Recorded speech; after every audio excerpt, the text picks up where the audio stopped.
Well, I am excited to be here with you guys. We're together for about the next 60 minutes, about an hour. So how many in here are excited to learn about how to use social media so they can actually start to generate some new business, generate leads? Hell yeah, okay. I know, these three over here, I'm just gonna talk to you guys. Well, that's fantastic. So you're in the right place. My name is Karen Liz Alberts. I am the owner and founder of a company called Behind Your Curtain. Started it in 2010. Prior to that, I was in the corporate world. My background is sales and marketing. Fast forward to today, I have been able to help thousands of real estate professionals learn how to strategically and efficiently utilize social media so that they are able to increase their reach and exposure and generate some new business. So that's what you're going to learn here today. Is that good or good? All right, fantastic. I know that there are handouts. They are available to you online. If you have access to the app, you can click on those. Otherwise, please make sure you have something to take notes because I'm going to be giving you a lot of information, and there will be time at the end to answer any questions, which I believe you also want to submit through the app for me to answer for you at the end if you have any questions. All right, enough about me. I am here for you.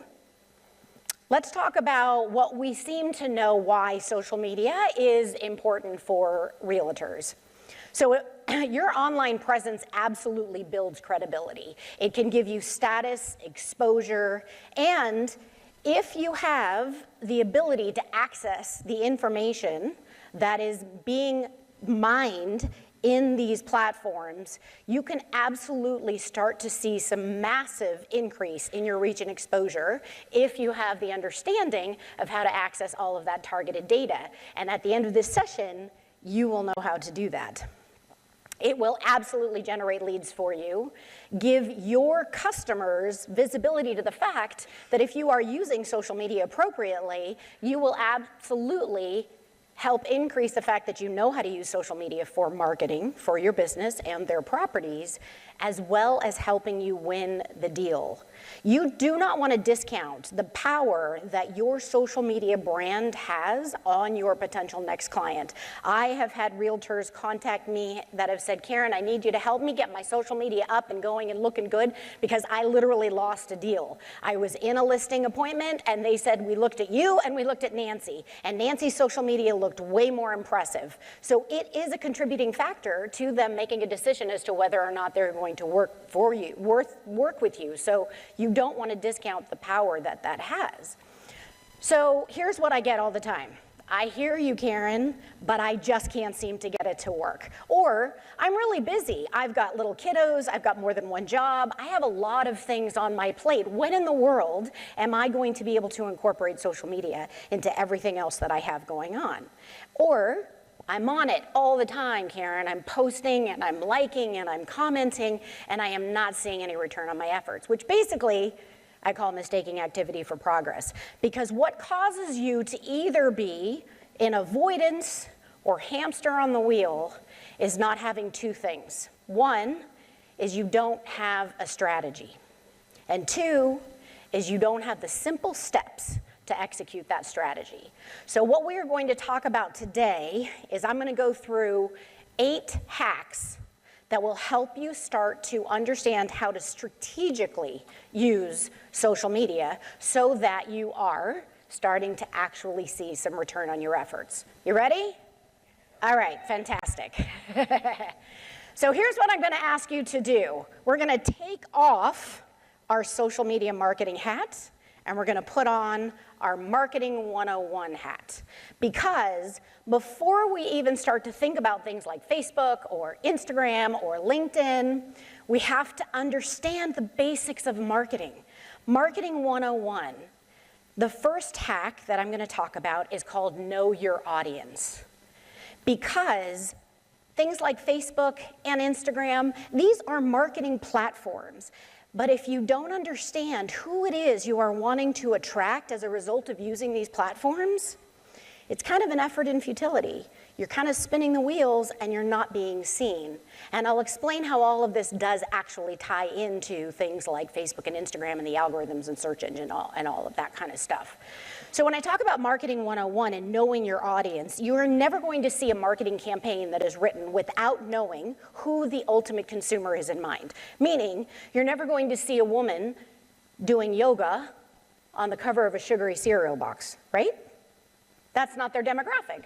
They've got Tony the Tiger or the Little Leprechauns or Snap, Crackle, Pop. That's because they know their demographic. So we have to start from the basic step one, which is who is it that you want to attract as a result of using social media marketing. So here's an exercise. We don't have time for you to do it today, but this is something I definitely highly recommend that you do this when you go back and you have some time, is I want you to figure out who is your perfect client that you want to attract. And what I mean by perfect client is write down the names of the top 10 customers that fall into these categories. They're your perfect clients. You almost feel like you have a personal relationship with them. They follow you on social media. They refer business to you. They're repeat customers. And write down the names of those clients that fall into this category, and then we'll start to see what sort of bubbles up to the top, because then you want to see in those names what are the similarities of what we call demographics and psychographics. So demographics are the obvious, right? Marital status, age, race, income, profession, geography. But then, once you start to see some similarities in the demographics, then you want to think about what we call psychographics. So psychographics are things like how we spend our time, our money, our hobbies, basically. Are they the baby boomers that, maybe you're trying to attract the ones that are sort of transitioning into the second half of their life, right? Or maybe it's the first-time home buyers that you're wanting to attract. So once you start to infiltrate this information into what is showing up on this list, then I want you to start to think about what is the pain or the problem that you can solve for this particular demographic? So again, going to the baby boomers, right? A pain or a problem that they might have is that they've been in the same location for so many years, they've got a lot of stuff. And maybe they're just avoiding putting that house on the market because they don't know what in the world to do. So you could show up and add value and eliminate that concern that they have. So maybe you've got people that can help with declutter and estate sales, and you've got all these professional resources so that you're already addressing the pain and the concern that they might have. Or let's talk about the first-time home buyers. Maybe they're really worried about their credit score. They don't have enough money for a down payment. Or maybe they're looking at a particular type of community that they're feeling like we could never get in there, but we'd really love to because we have little kiddos and we know that we love that school district. So start to arm yourself with information and resources that can become sort of a value added, right, benefit to you. Because once you start getting clear on your who and what their needs are, then you can take it one step further and start to think about what are the other businesses that also cater to that particular demographic. Are there service providers? Is there media information, magazines, content, resources, products? You have to really start to think out of the box, especially in this market. And I'll give you some examples of what I mean by thinking out of the box. This is Joe, the realtor. He's based out of Marina Del Rey, actually. I worked with him about 7 years ago. Now, he wasn't a experienced, seasoned realtor. He actually had just started. So we didn't have this top 10 list of clients that we could look at. So what we did is we actually looked at him. Because I will tell you, I've been doing this for almost 14 years. There is power in liking, like attracting like, the organic attraction. 85% of the time when I do this exercise with my clients, they are amazed at the consumer that they have been attracting. But then we find that it is a consumer that was actually very much in alignment with their interests and their lifestyles. So anyways, when it came to Joe, I said, well, tell me about you. And he said, well, I'm a newlywed, and my wife and I are absolute avid pet lovers. So they fostered kittens and they donated time and money. And I said, well, how do you feel about us branding you as the realtor to pet lovers? And he said, can we do that? I said, we can do whatever we want. There's no social media police out there, people. So that's what we did. We decided to brand him as the realtor to pet lovers. We had little paw prints all over his branding. It was very consistent across all the platforms. Now, he took it one step further. This is really out of the box. He used to have a little Jetta. He converted that into a 4Runner, and he turned it into what he called the pet caravan. So the back had like the leashes and the treats and the cat carriers. He called me a couple years later and said, Karen, I took a cat to look at a listing. So you don't want to discount the power of the pet lovers, right? So he was able to take that specific perfect client and really be able to add value and attract that particular demographic. Because once you get clear on your who, then you can start to use your social media platforms, just like I taught Joe, to connect with the businesses, which you see the list on the right-hand side. I taught him how to connect his social media platforms with the vets and the dog walkers and the groomers, right? He actually became the #3 agent in his office in less than 2 years. Not because I'm a magician, but it's because I helped him get clear. I helped him get focused. Is this making sense? I understand that you want to be able to attract anybody with a pulse. Totally get that. From a business development perspective, makes perfect sense. From the algorithm and search engine perspective, it doesn't work. And I'll explain that a little bit more. Now, this is Sandy. She's another agent. She's based out of Dallas. She had been a seasoned agent for a while, and we looked at her top 10, and what bubbled up to the top, which she was completely shocked about, is the fact that she had been attracting single moms with the little kiddos. Well, guess what she was? Single mom with the little kiddos, exactly. Now, she also took it one step further, and she actually hired a bonded, licensed babysitter. Because what's the biggest pain and a problem that a single mom with little kiddos is going to have is how are they going to find the time to do everything they need to do to either put a house on the market and get that ready or try and go and look at properties. So she said, don't worry about it, I got you. Leave your kids with my babysitter.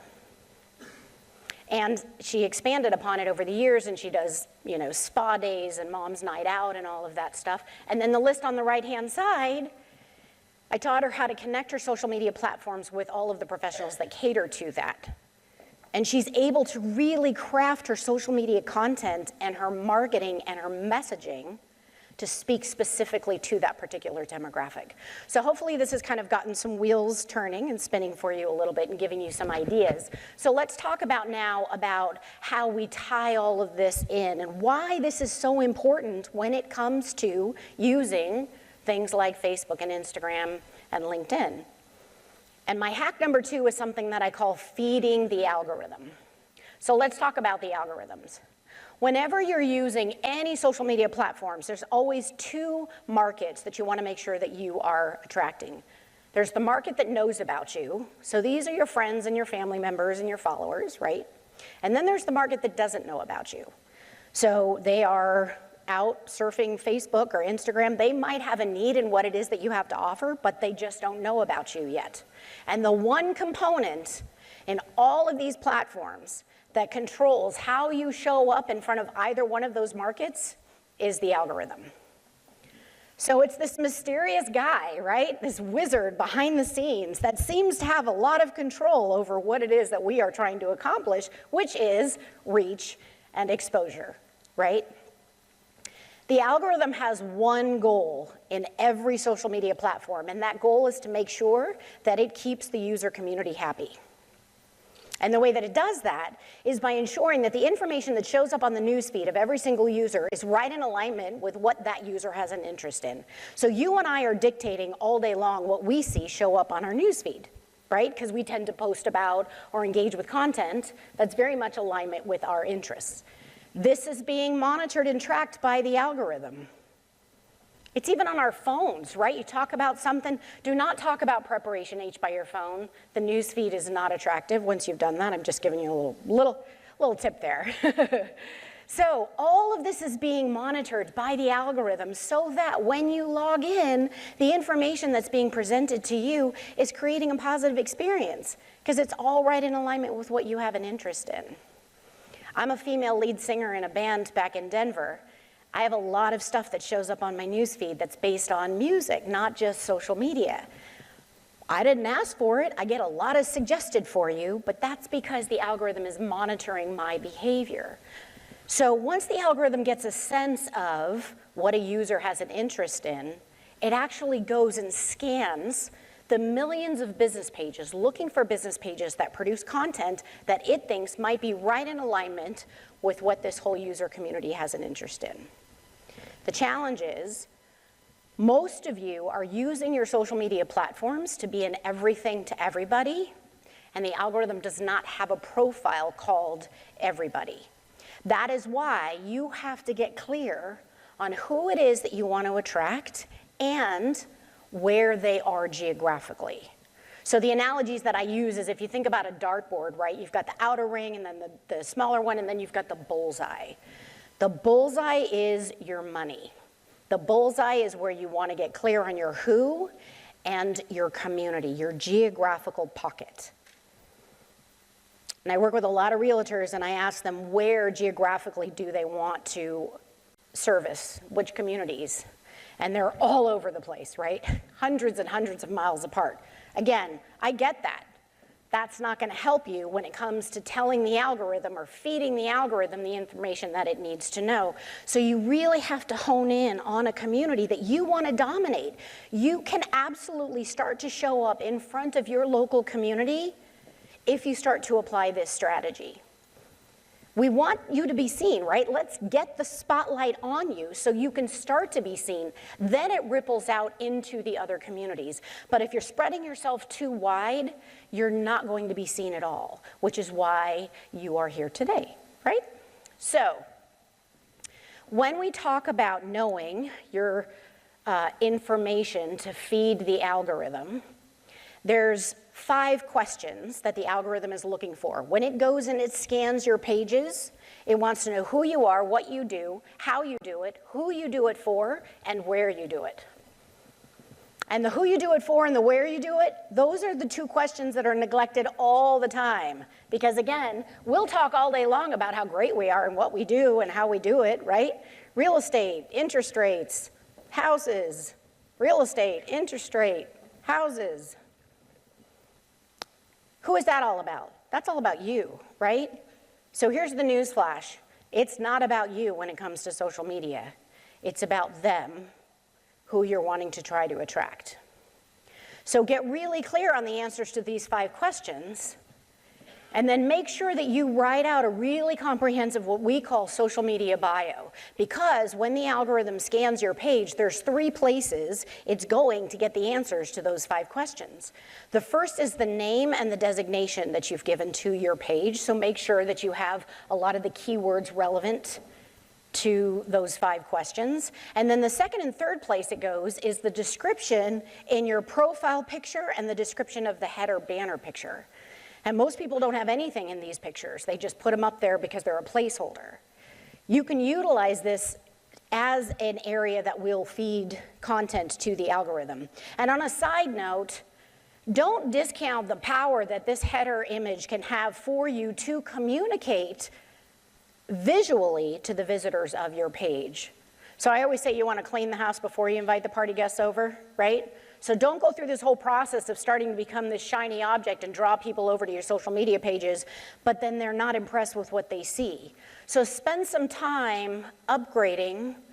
I do what's called a social media facelift. Spend some time doing a facelift on your social media platforms. So this is Alan. When he and I first started working together, he just had a picture of a house on his header picture. And when I researched and worked with him further, I discovered that he's an accredited military relocation specialist, and he wants to cater to the military. So don't you feel that that's being accurately represented in this picture? When people come, it's pretty clear, right? Who he is and who he wants to work with. And then this is, come on. This is Troy. He's actually based out of Denver. You can see all the keywords that we have in his page description. Now, the reason why this is also really important is that this is actually the name that people see when they get notified that you have done anything in terms of engagement on their post. If you've liked a post, commented a post, or shared on a post, this is the name that they see. So make sure that you have a lot of very clear information about who you are and what you do and where you do it, so that the people that are seeing you as a business page have all the information that they need to know about you. Troy does a lot of Airbnb mountain properties, so we wanted that to be reflective as well in his header banner picture. So spend some time writing out your social media bio and make sure you've got it all populated in your Facebook header and profile picture. Now, on Instagram, absolutely plays the same role. You look at your bio and what are the keywords that you have in your bio. So you want to make sure that you're populating all of the right information as well, so that you are, again, feeding the algorithm. And each one of these platforms is a search engine. So you have the ability to help you show up in search engine results as well if you're consistently using all of the right keywords in your information. So here's the other thing is, whoops, hold on, I think I missed one. Anyways, this is hack number 2. This is called packing your news feed. So what we've talked about in the beginning was getting very clear on your who and your where, right? Then making sure that you've optimized your pages so that your graphics and your content is representing the answers to those 5 questions. Now let's talk about how you add value to the community. Because the best way that you're going to be able to add value to the community is by creating content that is all about who? Them, right? Not about you. So when you find content that is going to be relevant to your community, that is when you are going to really start to be able to add value. So there's 3 different types of business pages in Facebook that you want to search for and follow as your business page. My timer down here isn't on, so I don't have any sense of how much time I have left. That would be helpful, thanks. So 3 different types of business pages. One is, what are the businesses that you work with? Who do you have a current relationship for? Find their business pages and follow their business pages. Now, the caveat to this is that everything that I am talking about and teaching you here, I want you doing as your Facebook business page, not your personal page. Does that make sense? It does not benefit you to start to show up and apply this strategy as Sally the individual, right? We want Sally, the realtor, to show up. So in Facebook, about 2 years ago, they completely cloned the personal interface of Facebook, and now business pages have the exact same interface, but you have to switch over from your personal to your business. So everything I'm teaching you here, make sure, please, that you switch over to your business page to have this completed, what I'm teaching you here. Does that make sense? Okay. So the second type of business pages that you want to find and follow are the business pages that produce relevant content that is of interest to the community that you are wanting to attract. These are not pages you have a relationship with, and they're not even pages that are relevant to your local geographical bullseye, your pocket. These are magazines, media sources, influencers, information that this demographic is interested in. So do you think that Joe, the realtor to pet lovers, was posting a whole bunch about real estate or pets? Exactly. So he went and found all of the high value added Facebook business pages that produce content, and he followed them, and then he went into the local businesses, the vets, the groomers, the dog walkers, right? And he followed all of those businesses, so that when you go into Facebook, you know how when you log into your personal Facebook, you have a news feed and it's showing you all the posts from your friends? You have the exact same thing, but on your business page. So when you go out and you like and follow all of these other business pages that fall into these categories, your news feed is now going to get populated of all of the posts that those pages do. So you don't have to go to each individual page to see the content. It's all being pulled right into your business page news feed so that you can comment and like and share onto your business page. Because 50% of what the algorithm is looking at is, does your page add value to the community? Meaning, does your content get likes and comments and shares? It's really important that you have engagement on your content. But the other 50% is, does your page support other businesses in Facebook? So if all you're doing is going in and pushing out information and walking away, you're losing this whole other opportunity to prove to the algorithm that you do play nice in the Facebook sandbox. And so by going in and just simply accessing your newsfeed and liking and commenting and sharing on posts that show up as your business page, you're really helping to start to get the attention of the algorithm so that the algorithm will start to show your content to more and more of the Facebook user community. Okay, hack number 4, dominate your local community. So remember how I was saying that it's the who you are, what you do, how you do it, who you do it for, and where you do it.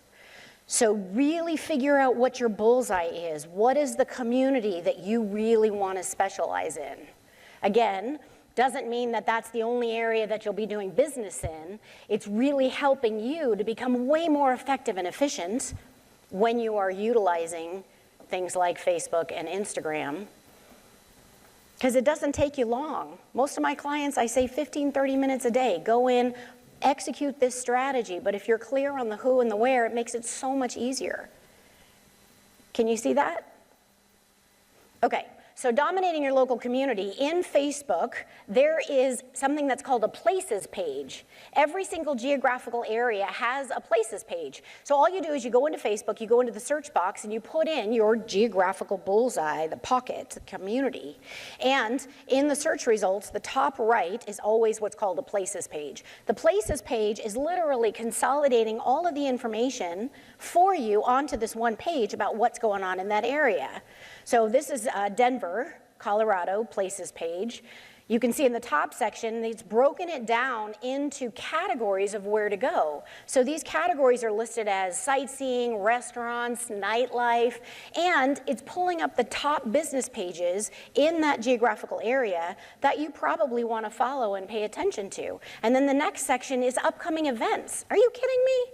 How easy is this? You go into your places page once a day, it's telling you all the events that are going on in your geographical area. Can you see how this will help you to start to kind of like dominate your local community? If you're aware of all of these things that are going on, all of the top places to go, and if you've also identified a who, you've got groups down at the bottom that's broken by interests. Gardening, there's Volkswagen repair. It's pretty niche-y, but it's pretty cool that you actually have the ability to find all this information of what's going on in your backyard. So it's a one page that you visit, and it makes you look like you really have your finger on the pulse of what's going on in your community. Hack number 5 is join Facebook groups. So Facebook groups, unlike business pages, where business pages, the information is wide open and visible to everybody, right? Groups are private, and you can only see the information that's in those groups if your request to join has been accepted. But groups can be an incredibly powerful way for you and your business to show up in front of the members of the group. But not just any group, because I don't want you joining a bunch of real estate groups, which you can, but that's not helping you increase your reach and exposure to your community, right? So you want to find the groups that are relevant to your who and your where. And again, the easiest way to do this is you go into Facebook and you just put in in the search box, you just put in the words of the who and the where, and the search results will show you all of the groups that match those keywords. So find the local groups that you want to then join. And again, don't join as your personal, join as your business, because then you're able to see all of the content that's being posted that you can engage with. And when you engage, you're engaging as your business page.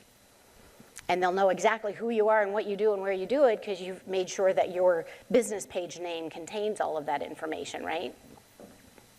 So for Joe, again, or Sandy, I made sure that they were joining groups that was relevant to who it is that they were wanting to attract. For Joe, it was all the pages about the pet lovers in Marina Del Rey. There's pages and groups, all of that. to help you become very, very focused and very strategic. And then also, just like your business page newsfeed, you have a groups newsfeed. So instead of having to go into each individual group, you can just go to your groups newsfeed and you see all the posts from all the groups that you've joined right there on one single feed, so that you can efficiently just like and comment and engage with the community within those groups. Is this making sense? Okay, fantastic. Hack number 6, hashtags. So a lot of times I get kind of questions or feedback around hashtags, because most people say, well, I thought that was just like a Twitter thing or an Instagram thing, which it is, but it's actually a very important part of your social media marketing strategy, because hashtags, not only can you use them in your content, but when you use them in your content, in Facebook and Instagram, every single hashtag has their own dedicated page that shows every single post that contains that particular hashtag. So the strategy that I recommend when it comes to using hashtags, and you can have a maximum of 30, and I highly recommend you use all 30, because that's 30 extra pages that your content is going to show up on, right? Not just your business page, but now all of these other pages. But you don't want to just use hashtags that are relevant to what you do, because that's probably just getting you in front of your competition. So the strategy that I recommend is you do a percentage of hashtags that are relevant to who you are and what you do. The other percentage is relevant to who you do it for, and the other percentage is relevant to where you do it. So this is hashtag Denver Mom.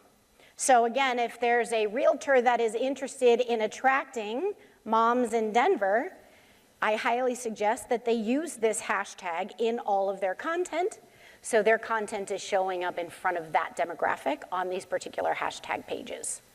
And not only is it going to help you to get your content on these pages, just like your news feed, when you go to a hashtag page, you're seeing all of the posts that contain that hashtag. So it's also an opportunity for you to find other businesses or Facebook users that you might want to engage with, or pages you might want to follow that maybe you didn't think of when you were doing your initial searches.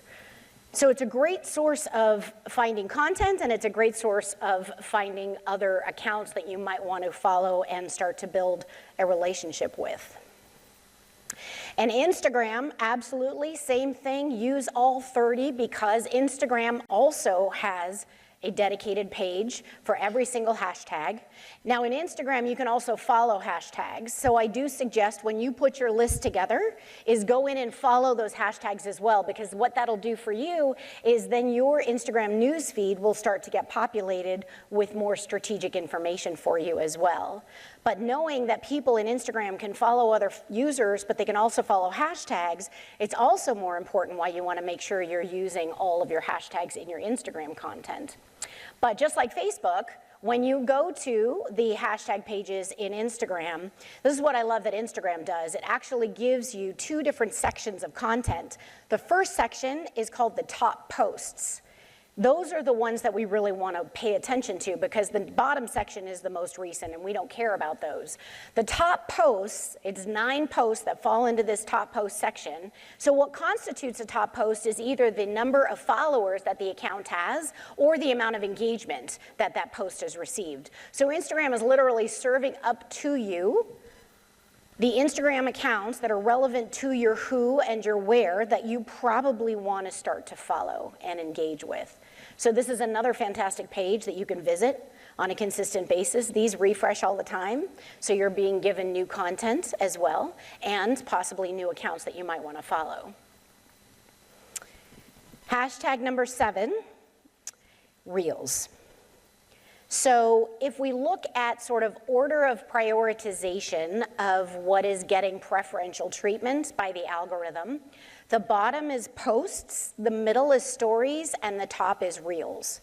So the algorithm is giving a whole lot of love to Reels right now. And I have a lot of clients that are like, I don't want to do a Reel because that's a video, and I don't want to be on video. And I get that, and that's okay. But side note, get over it, because here's the difference. When you do a post of an inanimate object of a house or a building or a kitchen versus a post of you and your face in that kitchen, It's 10x in terms of the reach and exposure, because people don't want to just look at a kitchen, they want to see you. They want to connect with you.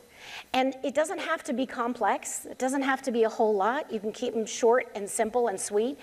This is Katrina. She does a whole lot of reels on motivation and inspiration. She's all into that because she knows as a realtor, get a little stressful sometimes, right? But she does them short and sweet, simple. You can kind of create what's called a hook, which is, let's say that you're going into some place and you would like for them to stay with you for a little while. So you could say, I'm going to walk through this home, but you have got to stay with me because I'm about to show you what this master bathroom looks like, or this closet, or this kitchen. And so just kind of keep seeding that as you're going through. And you can be in it for a second, right? And then flip it around, and then just make sure you're talking, and you can say, and wait a second, stay with me because you're going to want to see this whatever, fill in the blank. So you kind of want to keep them in there. And you can have it fast, because here's the other thing. If you're throwing in a whole lot of information, they have to watch it again. And that's a good thing. Because the more times that people watch it over and over again, the algorithm is saying, okay, this is adding some value. I'm going to start showing this to more users. Because it's all about engagement. That is the one thing that the algorithm cares about. Because let's say that you have 10,000 followers on either your Facebook or your Instagram page. When you post onto your pages, the algorithm doesn't show that to your 10,000 people. Maybe it shows it to 50. Especially if you don't post a whole lot and you're just kind of starting out. It may even be 10 people. Because again, the algorithm's goal is to make sure that it's creating a positive experience for the users. So it's very protective over what it puts on the user's newsfeed. So you have to kind of earn the right before your information is really going to start to be seen. So when your post is shown to, like, let's say 50 people, if the 50 that see it do nothing, they don't like, comment, share, click on a picture, click on a link, nothing, the algorithm says, this did not any value, and I'm not running the risk of showing this to any more users. And that post is going to fall into the graveyard. However, if the opposite happens, and the 50 that see it do click on a link, they do like, comment, share, click on a post, click on the picture, then the algorithm says, okay, this is adding some value. I'm willing to start to show this to a few more people. And then if the more people engage, then it's more people. So it's that ripple effect that you are looking for.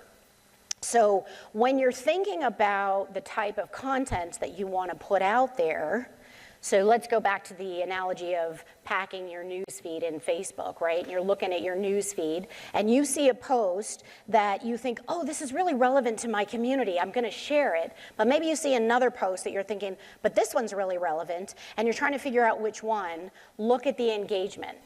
Because you may be in love with one, but maybe it's only got like 3 or 4 likes. But the other one has a bunch of shares and likes and comments. Because on a scale of 1 to 10, a like is like a 3 or a 4, a comment is a 6 or a 7, but a share is like a 10 on the scale of how much value did this post add to the community. So if you're kind of considering which to share, do the ones that I call the heavy pebbles, right? You drop a little pebble in a pond, you're not getting a big ripple.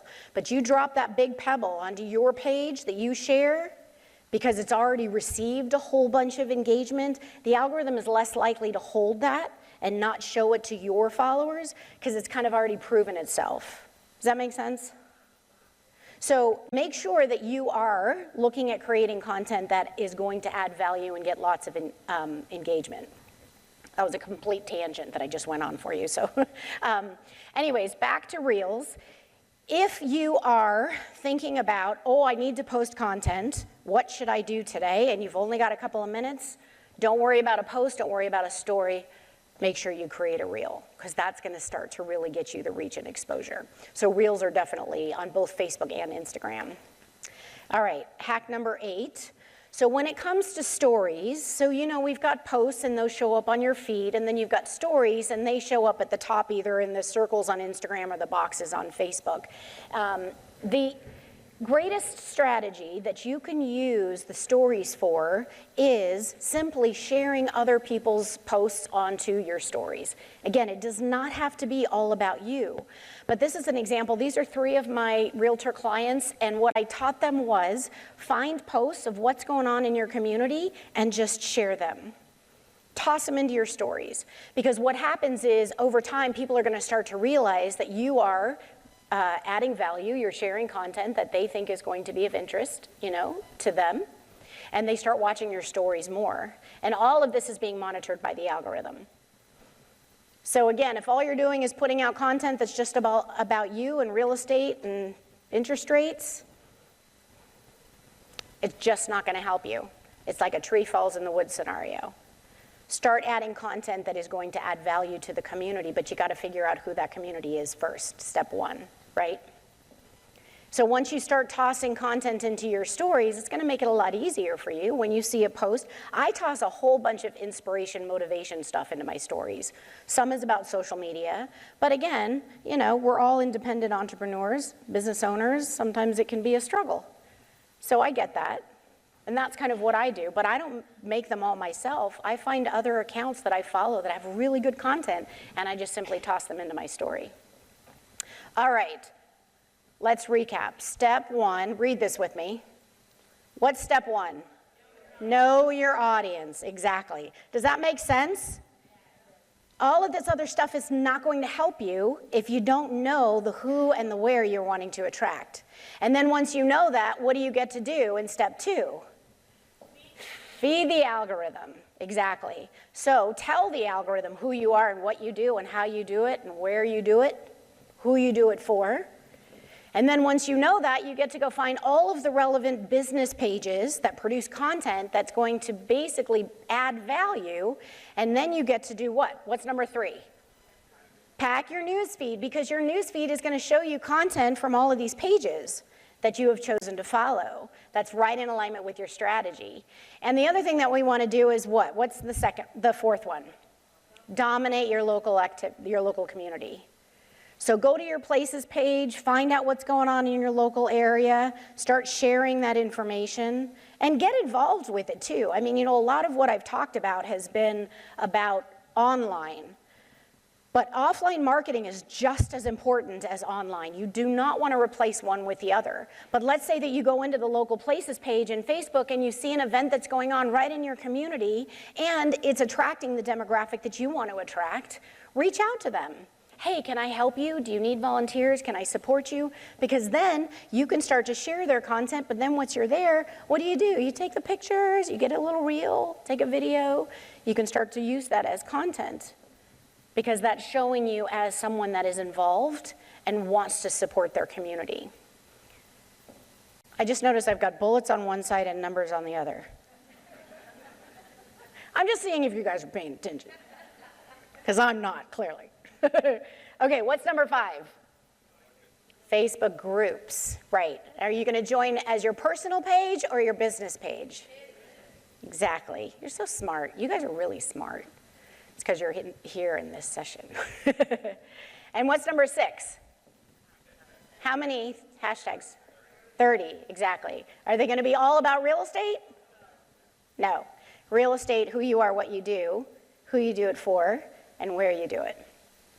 And if you're ever like, well, I don't know which hashtag I should use, go to the hashtag pages that you're thinking of using and look to see what type of content is on there. Don't create a hashtag out of the blue and there's no content on that page.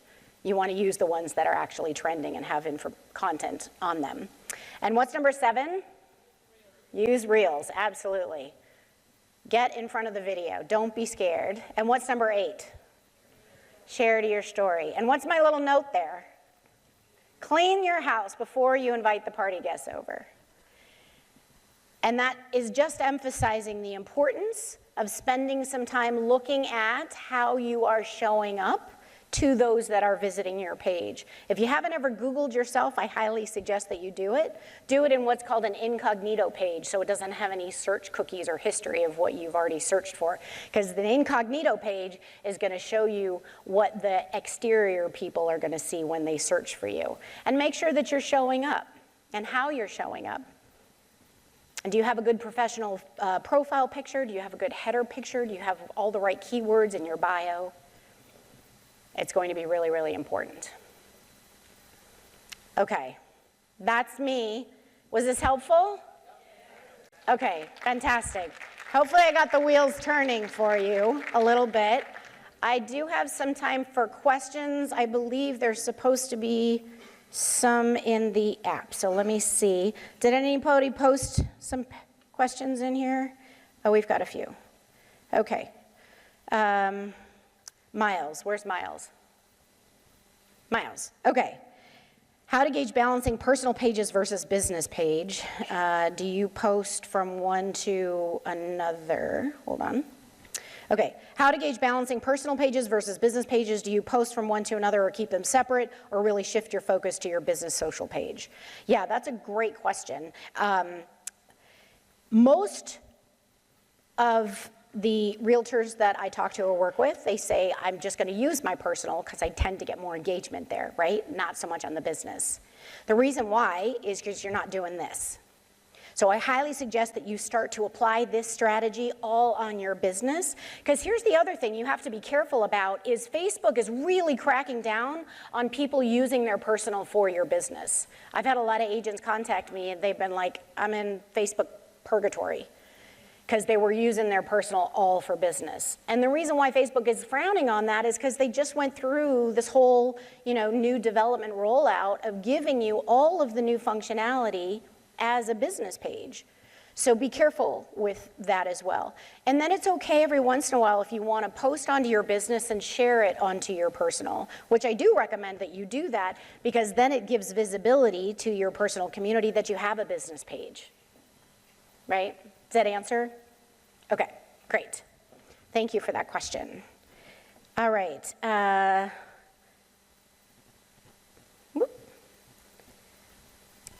Lisa, where's Lisa? Lisa Sanderson?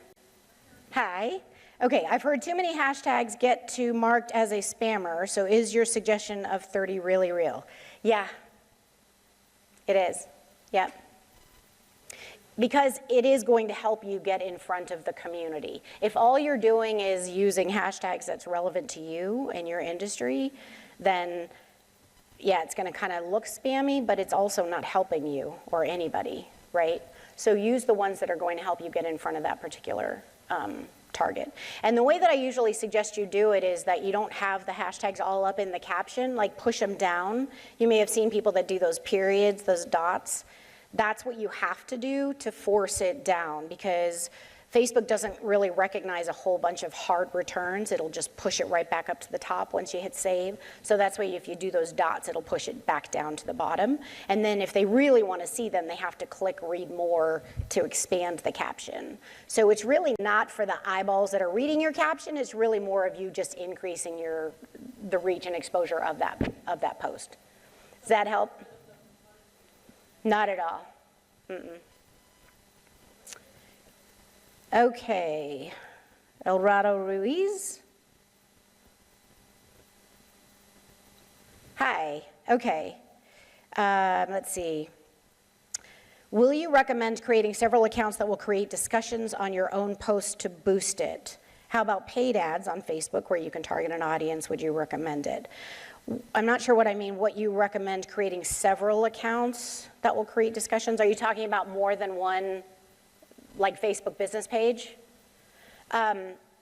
So I don't usually recommend creating more than one, only because you're gonna kind of start to confuse the algorithm and step on yourself, right?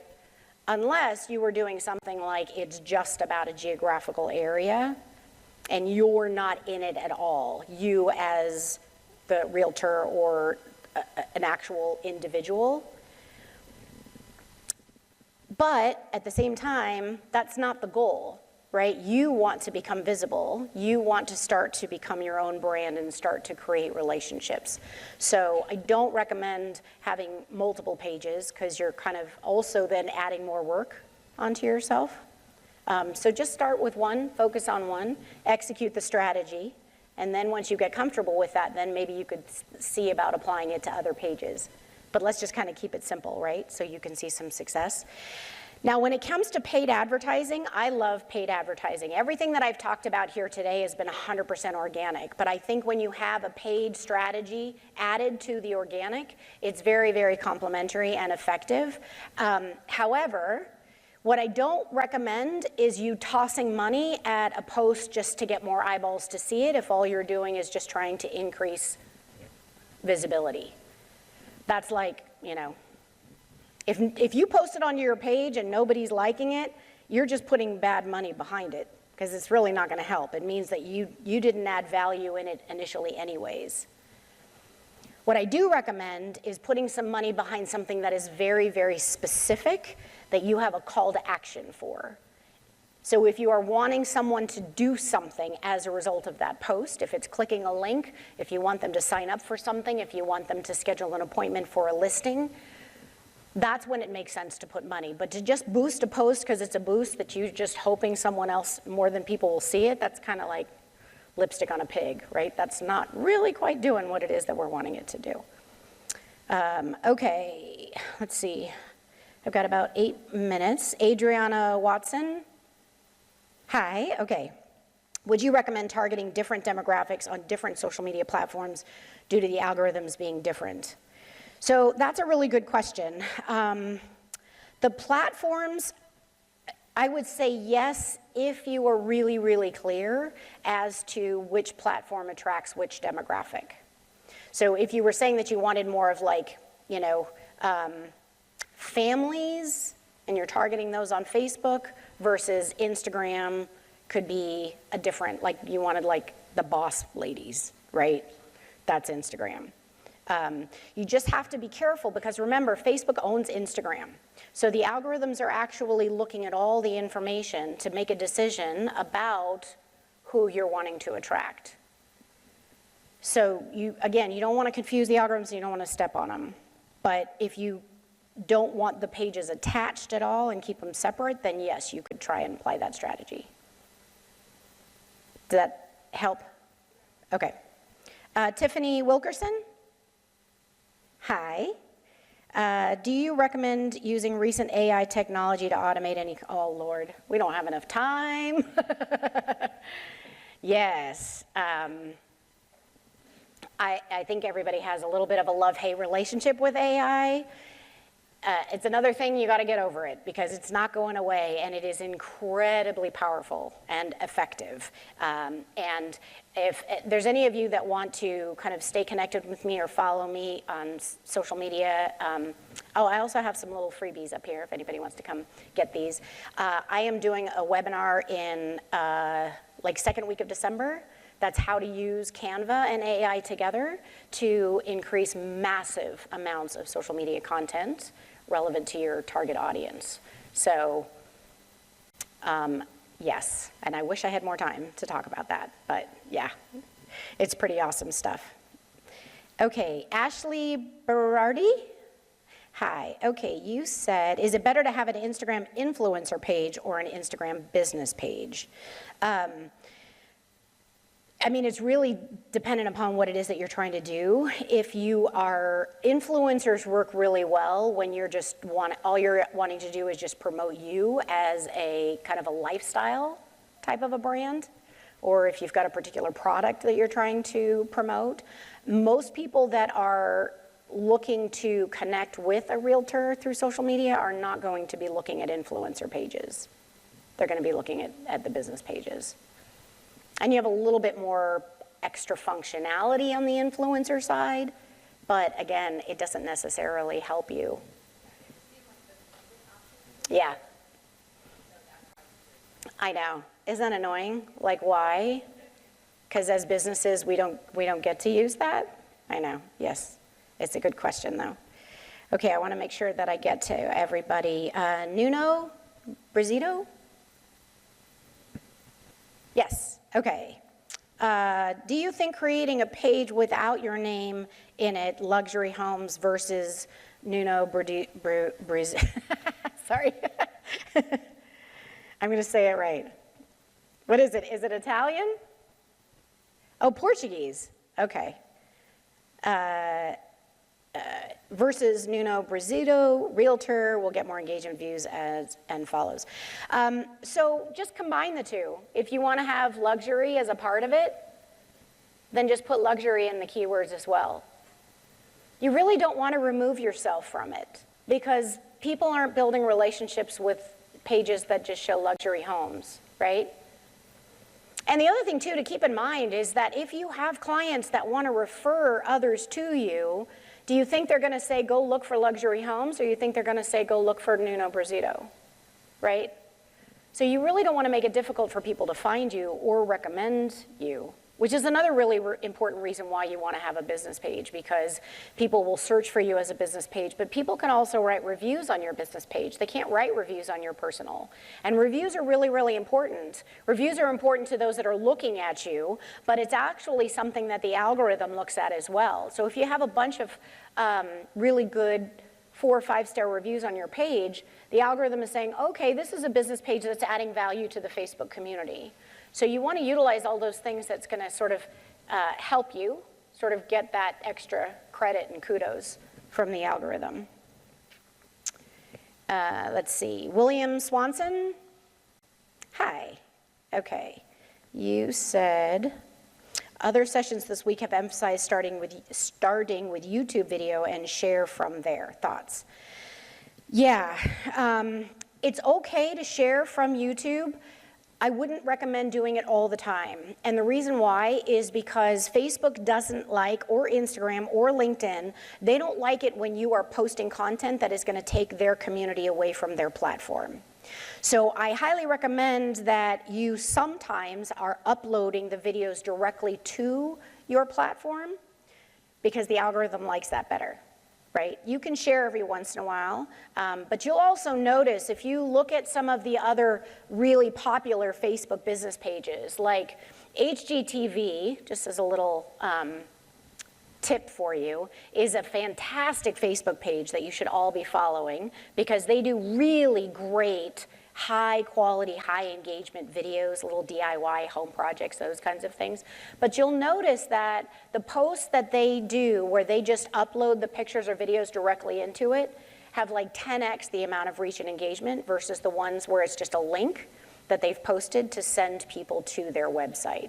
So it really does make a difference. Quena Smith? Quena? Is there a way to store your 30 hashtags? So there's a couple of different ways. Like for me, I actually have them in my notepad on my phone, or I'll go into a last post and copy them and paste them, or Google Drive. I've got them up in Google Drive as well. So another side note, Facebook has a Meta Business Suite scheduling tool, and in there you can actually store your hashtags. So you could just click on the button that says show the content that you use on a high frequency basis, and it'll just add those right into that sort of template that you're building. Theo Veenstra? Hi. Best time to post. I have 60 plus international clientele. Yeah, that's a great question. Oh, we sat next to each other at the bar the other night. Costa Rica, right? Yeah, okay. Anybody want a real turn? Costa Rica. Go see Theo. It's a really, really important question, actually. And when you first start out, you could kind of, guess, thinking that you want to do it in their time zones as well. But if you are consistent with your keywords and your hashtags, telling the algorithm that it is people in international areas, over time, it usually takes about 60 to 90 days. But it'll then start to tell you the best time for you to post. It'll give you recommendations. It'll always give you recommendations, but to start, it's going to be doing it in the area of local. But it is a good question. Pardon? Yeah. Yeah. If you use the Meta Business Suite scheduling tool, it is going to tell you the best recommended times.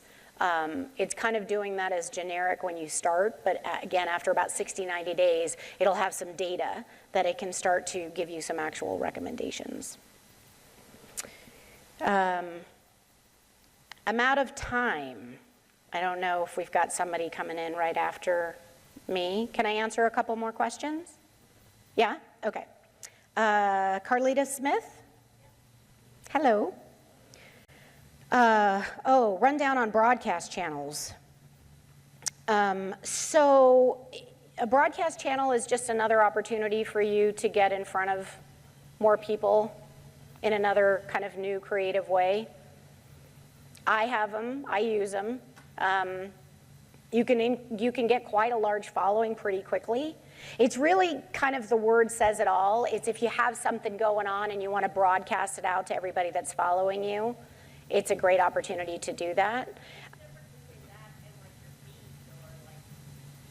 Yeah, so when you follow someone that has a broadcast channel, you're going to get invited to attend their broadcast channel. Bye. And then you'll have the opportunity to then just post stuff onto your broadcast channel. Thanks, guys, so much. But it's different from your feed. They're going to get a notification. So they'll be able to just go in and see what you've posted on your broadcast channel. It doesn't show up on their news feed. I know. It's one more, just one more thing, right? Yeah. Okay, did I get everybody's question? Is there somebody that I missed? Did I get them all?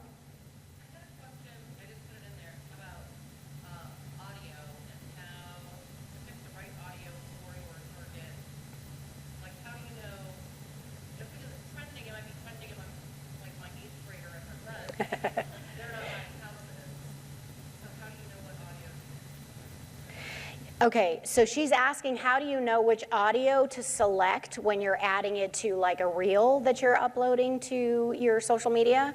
So the best way is to go into the app, let's say it's an Instagram app, right? And put in the keywords relevant to your demographic, and then it'll actually show you the top videos. They're probably top because they're using a trending audio. So if you want to go into real estate, right? Go and see what are the top videos, and then you can watch that video and you can actually save the audio that is being used by that. And then when you create your own reel, you can go into your saved audios and attach that audio to that particular reel. I actually have a whole video on that on my YouTube channel, Behind Your Curtain. That'll walk you through how to do that, but that's a good question. Okay, I think we've got it. Got all the questions? Oh, thank you so much. Yes, so my contact information, you can pretty much find me everywhere. Facebook is Behind Your Curtain, Instagram, Behind Your Curtain, or Karen Liz Albert. YouTube is Behind Your Curtain. LinkedIn, Karen Liz Albert, Behind Your Curtain. If anybody wants some freebies up here, I've got some little compact mirrors, because I do a social media facelift, so see what I did there? The compacts actually also have my website, behindyourcurtain.com, so that I can also keep you kind of up to date. Thank you, Karen. Absolutely. Thank you so much. Thank